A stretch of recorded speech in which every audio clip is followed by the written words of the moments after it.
Il est exactement 21 heures ici en France et 20 heures en temps universel. Nous sommes à l'émission Allons en eau profonde avec le ministère de l'adoration sacrificielle du pasteur Séverin Picard. Bien-aimés, faire des cadeaux, c'est une très bonne chose et je vous encourage.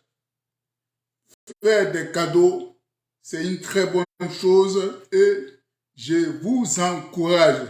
Sans plus tarder, je vais vous faire cadeau de ce chant que j'aime beaucoup, intitulé Jésus est Dieu, mais communément appelé,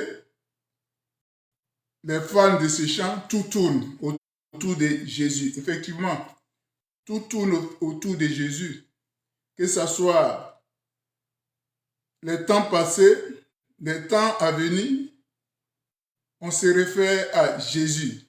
Bonne écoute. Jésus est Dieu. Tout tourne autour de Jésus.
Shalom, shalom, ma soeur. La grande c'est Ginetta, toujours au rendez-vous.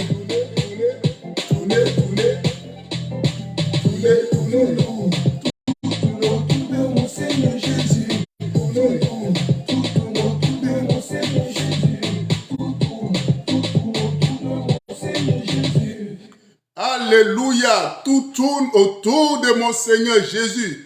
Bien-aimé, comme j'ai dit, faire des cadeaux, c'est une très bonne chose.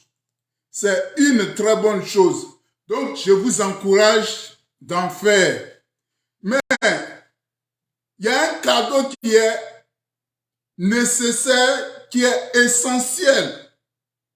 Malheureusement, c'est ce cadeau qu'on ne fait pas aux personnes qu'on aime.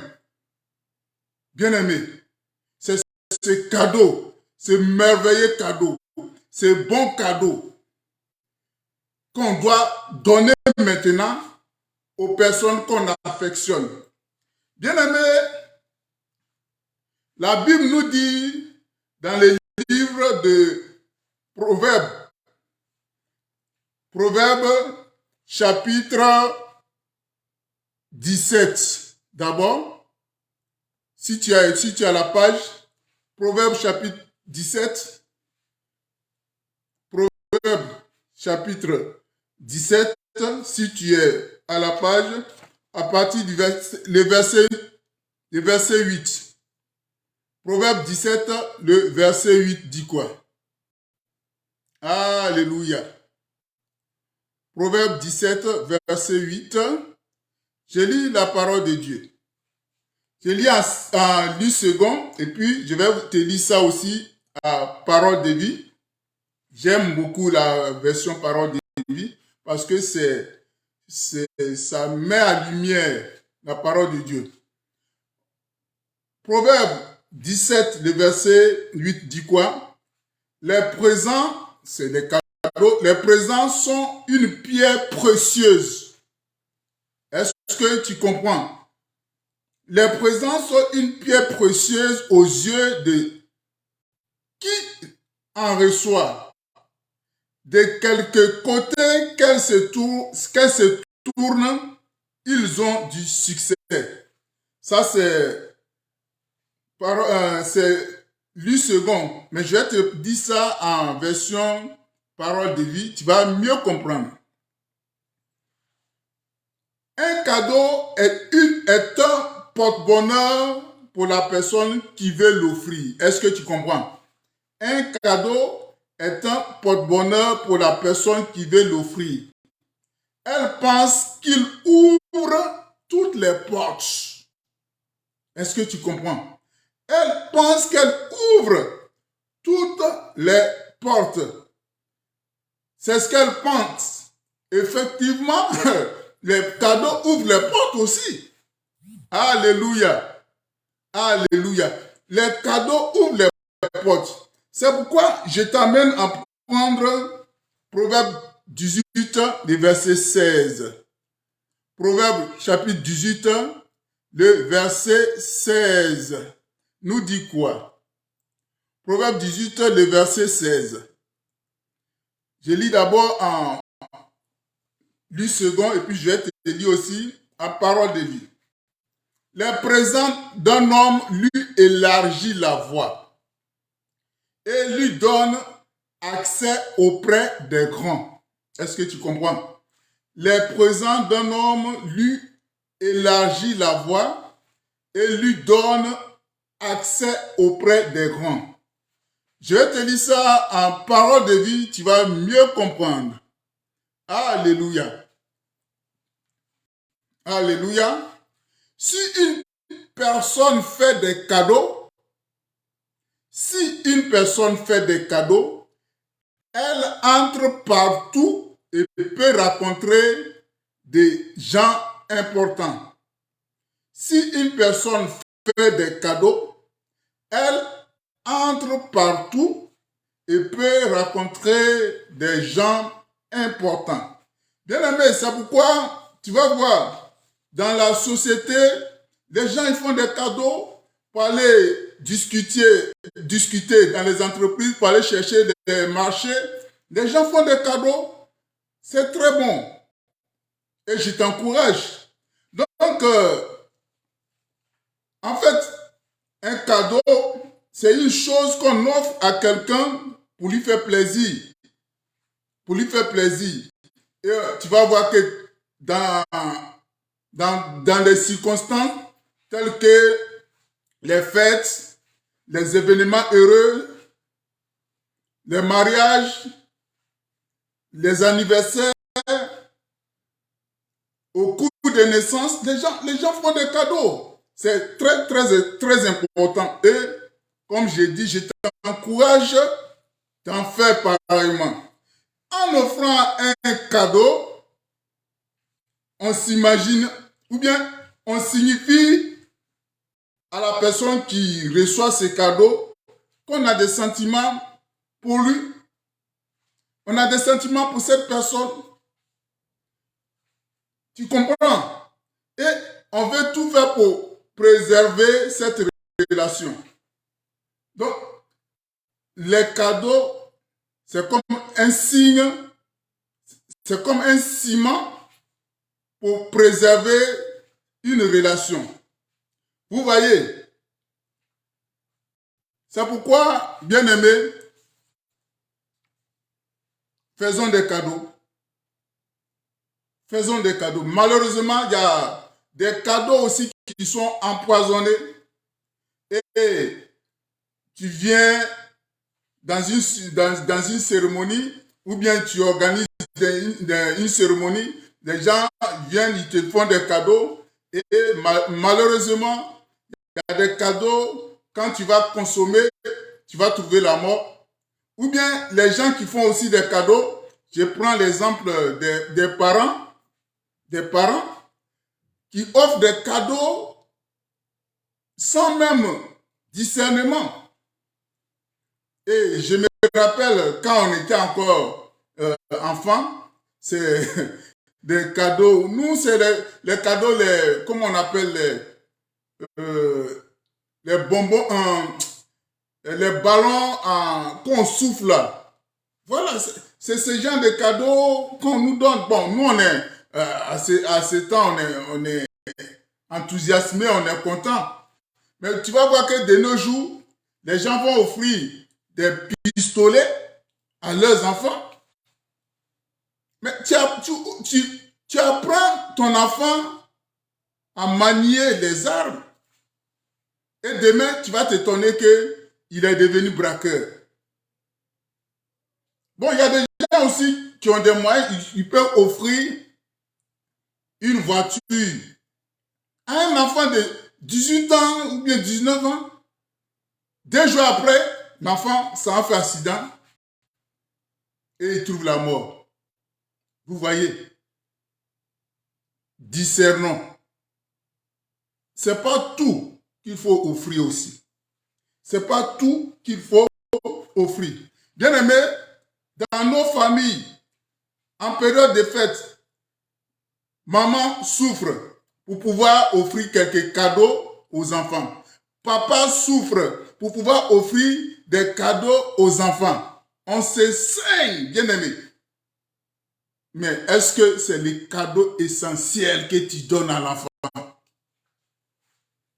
Depuis, tu as fait des cadeaux. Depuis le bas âge, tu as fait des cadeaux à tes enfants.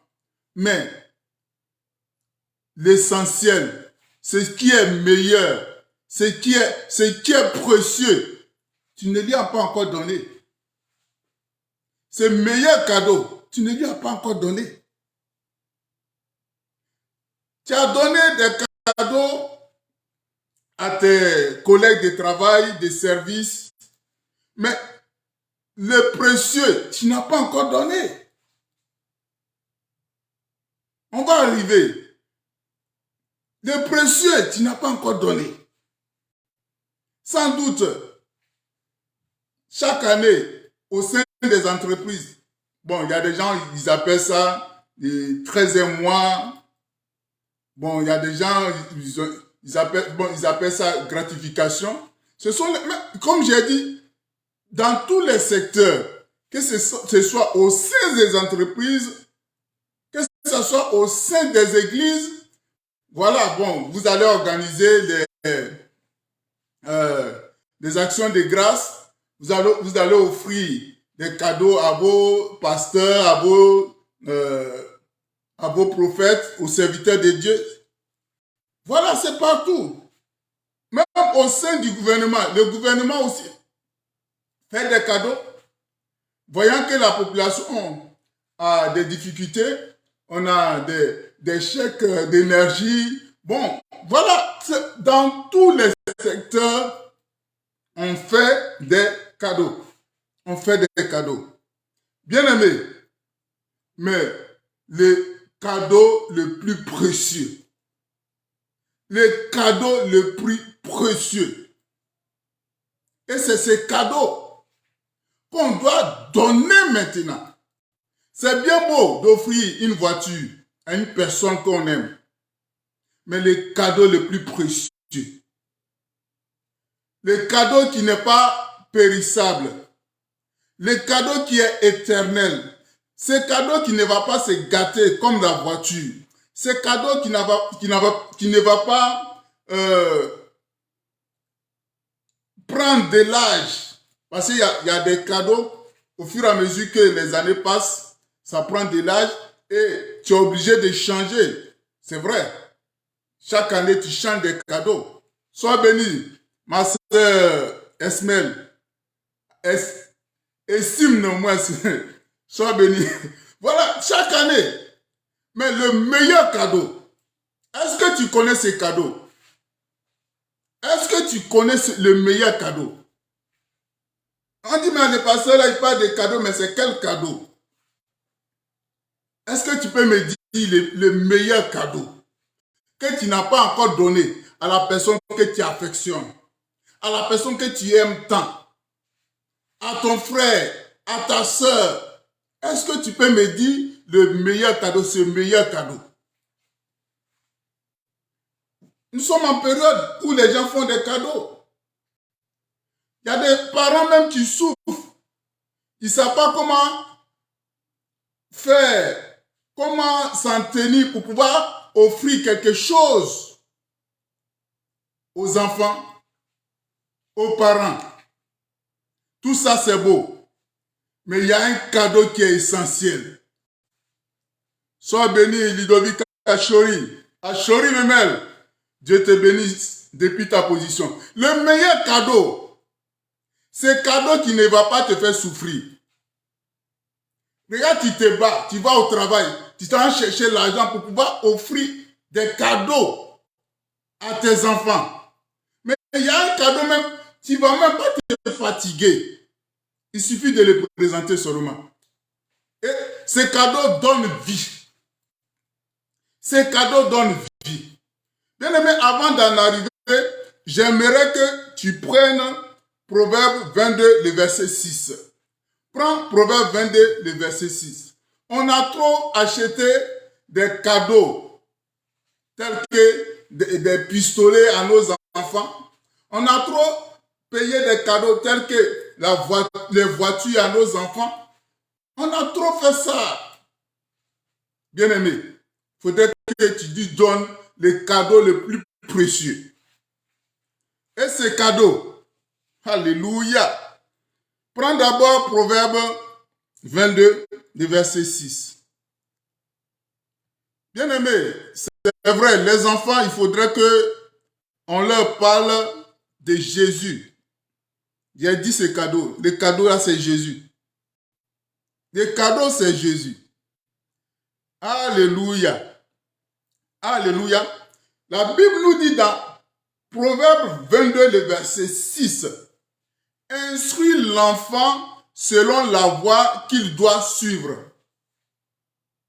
Instruis l'enfant selon la voie qu'il doit suivre. Je le répète 3 fois. Instruis l'enfant selon la voie qu'il doit suivre.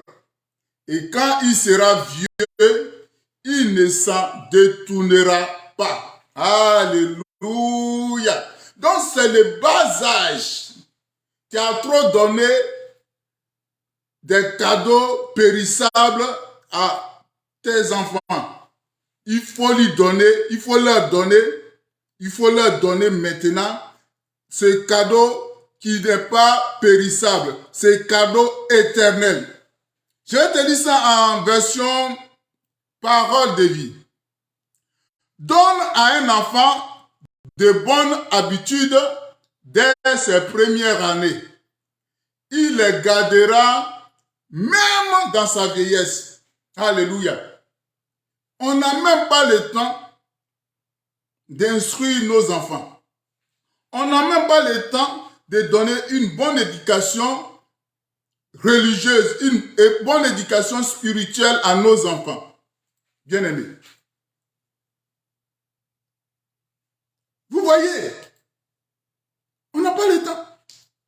On ne leur parle même pas de Jésus.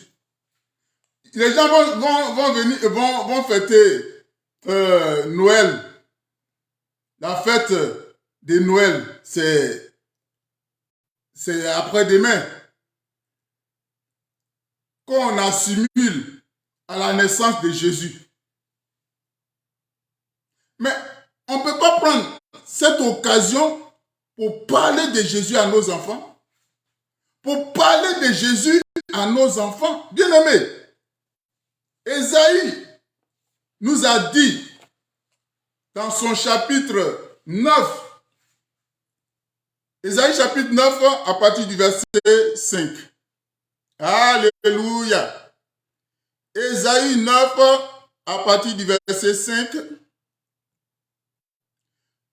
Car toute chaussure qu'on porte dans la mêlée et tout vêtement guerrier foulé dans le sang seront livrés aux flammes pour être dévorés par le feu. Le verset 5, d'autres, le verset 6, car un enfant nous est né. Un enfant nous est né, un fils nous est donné. Un enfant nous est né, un fils nous est donné. Dieu a donné le cadeau, son fils unique. Et la domination reposera sur son épaule. On l'appellera l'admirable conseiller, Dieu tout-puissant. Dieu tout-puissant. Jésus est Dieu. Que les gens disent qu'il n'est pas Dieu. Mais toi, tu sais que Jésus est Dieu. C'est l'essentiel. C'est pourquoi l'apôtre Paul a dit à son fils Timothée de ne pas se lancer dans les vains discours. Non, Jésus est Dieu. Depuis ce verset de Ésaïe 9, le verset 6, le verset 5 dans d'autres versions, car un fils nous est né, car un enfant nous est né, un fils nous est donné. C'est à toi et à moi, à nous tous. On dit un fils nous est donné. Il n'a pas dit ça a été donné à ma soeur Julietta, à mon frère prophète Tapé, au 4P. On dit un fils nous est donné, nous tous. Et la domination reposera sur son épaule. On l'appellera admirable, conseiller, Dieu puissant, Père éternel, Prince de paix. Bien-aimé, Jésus, c'est le cadeau le plus précieux. Le cadeau le plus précieux du monde. Le cadeau que toi et moi nous devons donner à ceux qu'on aime. Tu aimes une personne, tu vas lui construire même une maison. Tu vas lui payer même un avion. Tu vas lui payer un bateau. Mais si tu ne lui donnes pas Jésus, tu n'as rien fait. Tu te dis, tu n'as rien fait. Qu'est-ce que c'est à un homme de gagner tout ce monde-là si personne n'a, s'il ne connaît pas Jésus? Bien-aimé, Tu vas tout donner, je vais répéter, tu vas tout donner à un homme. Mais si tu ne lui donnes pas Jésus, tu n'as rien fait. Et Dieu va te demander les comptes. Dieu va te demander les comptes. Parlons de Jésus à nos enfants. Ici, on dit, dès le bas âge, c'est l'instruction, c'est la connaissance que tu vas donner à l'enfant qui ne va pas s'en détourner. C'est pourquoi, nous aussi, quand on était enfants, nos parents attrapaient nos mains pour aller à l'église. C'est vrai, arrivé dans des moments où on était jeunes, on s'est détourné un peu, mais après on est revenu. Après on est revenu. Bien-aimés, instruisons nos enfants selon la parole de Dieu. Montrons-les, présentons-les Jésus, celui qui est le cadeau le plus précieux. Bien-aimés, c'est très, très, très important. Que ce soit au sein de ta famille, que ce soit au sein de l'entreprise où tu travailles, que ce soit parmi tes amis, bien-aimés, donne-leur ce cadeau le plus précieux, qui est Jésus-Christ de Nazareth. Bien-aimés, sans cela, Dieu, voyant que l'humanité était perdue, a fait don de son Fils. Dieu a fait don de son Fils. Dieu a fait don de ce qui est précieux. Dieu a fait don à nous les pécheurs. Nous qui étions destinés à la mort. Jésus-Christ est venu prendre notre place. Sans cela, dans Jean 3, le verset 16, bon, le verset que tout le monde, nous tous on connaît ça, on récite. Car Dieu a tant aimé le monde qu'il a donné son Fils unique. Dieu a tant aimé le monde qu'il a fait don. Il a fait cadeau. C'est Dieu qui a fait cadeau d'abord à nous, les hommes. Il nous a fait cadeau. Maintenant, nous, pour faire cadeau à Dieu, c'est tout un problème. Dieu vous regarde. Car Dieu a tant aimé le monde qu'il a donné son Fils unique, afin que quiconque croit en lui ne périsse point, mais qu'il ait la vie éternelle. Alléluia. Dieu a donné un cadeau précieux pour le rachat de l'humanité. Pour le rachat de l'humanité. Et l'apôtre Paul de conclure dans le livre de Romains 6, verset 23. Car le salaire du péché, c'est la mort. Mais le don, le don gratuit de Dieu, c'est la vie éternelle. En qui? En Jésus-Christ, notre Seigneur. Alléluia. Alléluia. Le cadeau le plus précieux, je te le répète, c'est Jésus-Christ de Nazareth. Le cadeau qui ne va pas t'amener à la mort. C'est le cadeau qui ne va pas t'amener à la perdition. Parce que même dans le livre d'Ecclésiaste 7, verset 7, on dit, les présents corrompent de cœur. Les cadeaux, ça nous détourne du cœur. Bien aimé, mais le cadeau le plus précieux, Jésus-Christ de Nazareth, te donne la vie. Et c'est la vie éternelle. Alléluia. Alléluia. Et je vais vous lire quelques textes des personnes qui ont compris et qui ont donné ces cadeaux à leurs enfants, à leurs amis à leurs frères, à leurs sœurs. Sans cela, je t'invite à prendre le livre de Luc. Lévi, qui était au péage, Jésus-Christ est venu.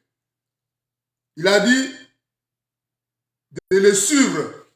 Mais Lévi a envoyé Jésus, il a reçu Jésus. Et quand il a reçu Jésus, il a invité ses amis, ses frères, ses collègues de service.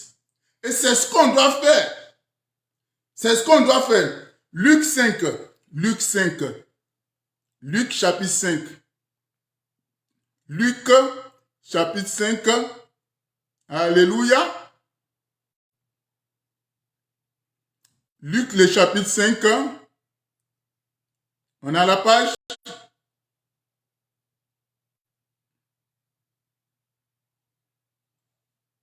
Luc chapitre 5 à partir du verset 24.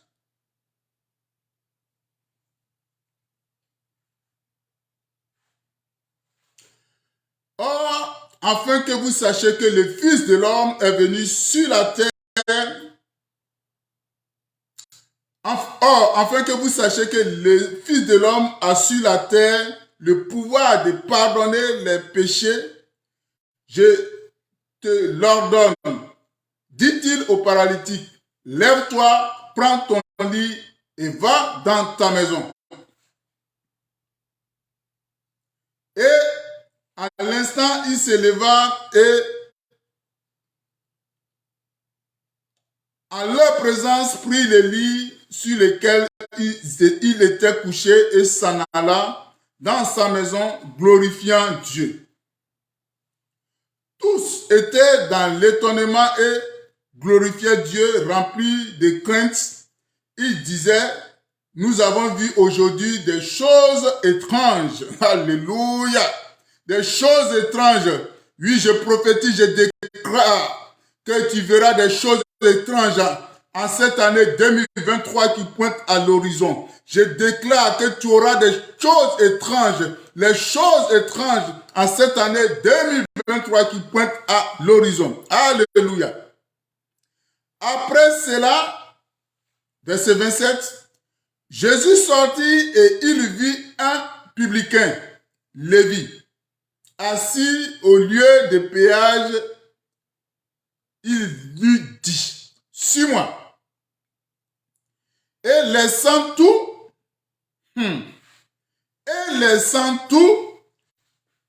il se leva et le suivit. Lévi lui donna un grand festin dans sa maison. Et beaucoup de publicains et d'autres personnes étaient à la table avec eux. Les pharisiens et les scribes murmurèrent et dirent à ses disciples, pourquoi mangez-vous et buvez-vous avec des publicains et des gens de mauvaise vie? Jésus, prenant la parole, leur dit, ce ne sont pas ceux qui se portent bien qui ont besoin de médecins, mais les malades. Je ne suis pas venu appeler à la repentance des justes, mais les pécheurs. Alléluia. Donc, Lévi, c'est un publicain. On peut dire, si on veut l'actualiser, il travaille aux impôts. On peut même dire que c'est ici en France, il travaille avec Bruno Le Maire. Mais voici que Jésus lui a dit de le suivre. On dit il a tout laissé. Il a tout laissé et il a invité Jésus. Il a invité Jésus chez lui. Mais il ne s'est pas arrêté là. Il a invité ses collègues de service. Il a invité ses amis. Il a invité ses parents. Il leur avait donné le meilleur cadeau. Lui, il a reçu Jésus. Ce meilleur cadeau, il a donné Jésus aussi à ses collègues. C'est ce qu'on veut. C'est ce que Dieu nous recommande. Sois béni, grande sœur, depuis ta position. Je vois tes vidéos, ça fait du bien. La grâce du Seigneur se repose sur ta vie. Et bien des choses à ton mari, M. Kochi. Bien-aimé, parlons de Jésus. N'ayons pas peur de parler de Jésus. Les gens font la publicité pour que les gens payent leurs produits. Ils font publicité. S'ils ont payé le produit là-haut, s'ils n'ont pas payé, l'essentiel, ils ont fait leur publicité. Toi, tu te dis que tu es chrétien. Tu te dis que tu es enfant de Dieu. Tu te dis que tu es la lumière. Mais tu caches la lumière sous ton lit. Mais comment cette lumière peut éclairer le monde? Lévi a reçu Jésus. Il a invité ses collègues. La preuve, on dit les pharisiens, ils ont dit quoi? Les gens de mauvaise vie. Les gens de mauvaise vie. Mais Jésus les a repris. Il dit, il n'est pas venu pour les gens qui se disent qu'ils sont saints. Et malheureusement, il y a les soi-disant chrétiens qui se disent qu'ils sont plus importants que les autres, ils sont plus spirituels que les autres. Attention. Attention. Bien-aimés, faisons très attention. On se dit que oui, lui là, il est catholique, il ne va pas être sauvé, il va aller à l'enfer. Lui là, ils sont protestants. La religion ne sauve pas. Oui, nous, on est évangélistes, nous sommes les évangélistes là. C'est nous, on prie bien. La religion ne sauve pas. Non, c'est ce que les pharisiens ont dit, mais attends, pourquoi Jésus peut être avec les gens de mauvaise vie? Jésus t'a dit, même les prostituées vont te dépasser. Même les gens de mauvaise vie vont te dépasser. Bien aimé, Lévi, il a compris. Il a offert ce beau cadeau à la personne de Jésus, à ses collègues, à ses amis, à ses frères. Et je continue encore. Prenons Actes chapitre 10, l'histoire de Corneille. Oui, l'histoire de Corneille dans le livre de Actes chapitre 10, à partir du verset 24. Acte 10, à partir du verset 24. Alléluia. Je lis la parole de Dieu. Ils arrivaient à Césarée le jour suivant. Corneille, écoutez-moi bien. C'est Corneille même qui faisait les aumônes. C'est Corneille même, lui seul qui faisait les aumônes. C'est lui seul qui priait. C'est lui seul qui cherchait Dieu. Dieu s'est révélé à lui. Dieu s'est révélé à Corneille. Et le Saint-Esprit a dit à Corneille d'aller chercher l'apôtre Pierre. Et Corneille a envoyé ses collaborateurs, bon on peut dire, mais lui c'est quand même un officier, donc il a envoyé ses soldats pour aller chercher Pierre, qui était à Jopé. Et quand ils étaient allés chercher Pierre, Corneille a pris le temps d'aller chercher ses amis, ses frères, qui allaient chercher ses parentés. Et au moment où Pierre est venu, Pierre a trouvé du monde. Je vais lire les textes. On dit, lorsque Pierre entra, Corneille, qui était allé au-devant de lui, tomba à ses pieds et se prosterna. Vous voyez, Corneille s'est prosterné devant Pierre. Mais Pierre a dit non, c'est pas moi qu'il faut adorer. Mais combien sont les serviteurs qui se laissent adorer? Adore Dieu et Dieu seul. Adore Jésus et Jésus seul. Alléluia. Mais Pierre, le releva en disant, lève-toi, moi aussi je suis un homme. Serviteur, servante, ça doit t'interpeller. Toi aussi tu es un homme. Ne te laisse pas adorer. On adore Dieu et Dieu seul. Moi aussi je suis un homme. Et conversant avec lui, il entra et trouva beaucoup de personnes réunies. Est-ce que tu comprends? Je t'ai bien dit que c'est Corneille seul qui cherchait Dieu. C'est Corneille seul qui faisait son aumône. Mais pour recevoir la bénédiction, Corneille ne s'est pas contenté seul à recevoir la bénédiction.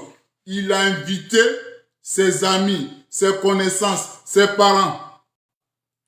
Pierre a trouvé beaucoup de monde.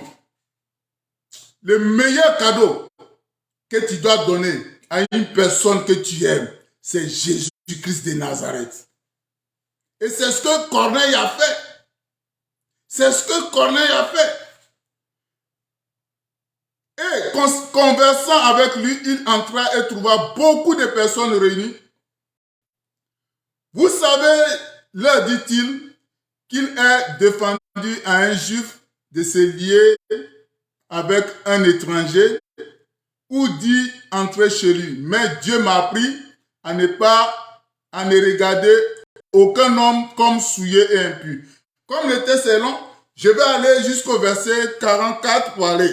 Donc, Pierre est venu, il a trouvé du monde. Alors que, comme j'ai dit, c'est Corneille seul qui avait prié. C'est à Corneille seul que Dieu s'est révélé. Mais pour la bénédiction, Corneille ne s'est pas contenté de recevoir seule la bénédiction. Corneille a invité ses amis, ses frères, ses parents. Alléluia. Alléluia. Bien-aimé, à partir du verset 44, acte 10, voici ce que dit les Écritures.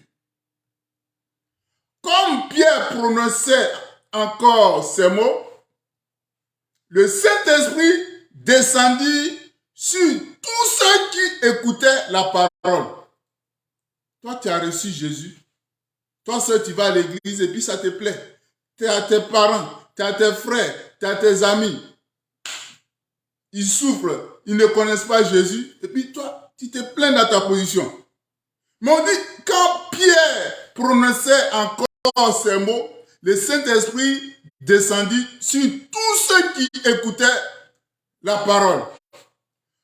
Tous les fidèles circoncis qui étaient venus avec Pierre furent étonnés de ce que les dons du Saint-Esprit étaient aussi répandus sur les païens. Alléluia. Mais si Corneille n'avait pas invité son ami, si Corneille n'avait pas invité son frère, si Corneille n'avait pas invité sa soeur, si Corneille n'avait pas invité toutes ces personnes-là, est-ce qu'ils allaient recevoir le Saint-Esprit? Est-ce qu'ils allaient recevoir ce don du Saint-Esprit, ce don de Dieu? Bien-aimé, offre ces bons cadeaux que la personne de Jésus aux membres de ta famille, aux collègues de service, à une tierce personne. Parlons de Jésus. N'ayons pas peur. Il y a des gens qui disent j'ai honte. Regarde, tu te fatigues. Tu te fatigues afin d'offrir un cadeau à un ami, à un frère, à un parent, à un fils, à une fille, à ton papa, à ta maman. Tu te fatigues. Mais pour Jésus là, il suffit de parler, de le présenter. Qu'est-ce qui est difficile? Qu'est-ce qui est difficile?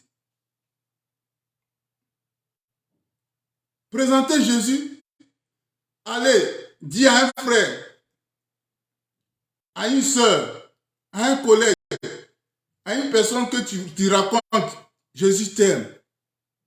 Même si les gens ne t'aiment pas, mais Jésus t'aime. Quelle que soit la situation que tu vis, Jésus t'aime. Les gens te rejettent parce qu'ils disent que tu es homosexuel, mais Jésus t'aime. Les gens te rejettent parce qu'on te dit que tu es un brigand. Mais toi, Jésus t'aime. Il n'est pas venu pour ceux qui sont justes. Il est venu pour toi et moi. Toi et moi. Moi aussi, j'étais comme ça. Moi aussi, j'étais pécheur. Moi aussi, je vivais selon mes désirs. Mais Jésus m'a changé. C'est à cause de ça, je t'invite, je te le présente aussi. Bien-aimé, Dieu serait content de toi. Dieu serait content de toi. Alléluia. Bien-aimé, le cadeau le plus précieux. Le cadeau le plus précieux. Le cadeau qui n'est pas périssable. Le cadeau qui prend toutes les formes. Le cadeau qui t'amène en profondeur. Le cadeau qui te donne la vie. C'est Jésus-Christ de Nazareth. Alléluia. Alléluia. Alléluia. C'est Jésus-Christ de Nazareth. Bien-aimé, donnons d'abord ces cadeaux aux personnes que nous aimons. Après, on peut leur faire d'autres cadeaux. Comme la parole dit, si Dieu a donné ce qu'il aime, si Dieu a donné le cadeau qu'il aimait, son Fils unique, qu'est-ce qu'il ne peut pas nous donner après avoir nous donné Jésus? Est-ce que tu me comprends? Donc, donne ce cadeau, donne Jésus aux gens, après tu peux leur offrir d'autres cadeaux. Les cadeaux les plus précieux. Bien-aimé, Jésus pouvait dire à Marthe, mais tu t'inquiètes pour peu de choses. Tu te débats pour peu, pour des choses qui sont... Bon, c'est vrai que c'est quand même, c'est bien, mais Marie a choisi la bonne part. Le bon cadeau, le meilleur cadeau, le cadeau le plus précieux, c'est Jésus-Christ de Nazareth. C'est Jésus-Christ de Nazareth. Bien-aimé, à partir d'aujourd'hui, je sais que tu sauras quoi offrir, quoi donner à une personne qui t'est chère. À une personne qui t'est chère. Bien-aimé, c'est Jésus-Christ, le meilleur cadeau. C'est Jésus-Christ que tu dois présenter d'abord aux membres de ta famille. Après, tu peux leur offrir d'autres cadeaux. Bien-aimé, le cadeau, le meilleur, le précieux, c'est Jésus-Christ de Nazareth. Que la grâce, la puissance et l'amour de Jésus-Christ soient notre partage. Grâce sur grâce. Et que Dieu vous bénisse. Shalom, shalom, shalom. C'était Allons à nos profondes avec le ministère de l'adoration sacrificielle du pasteur Séverin Picard. Dieu vous aime!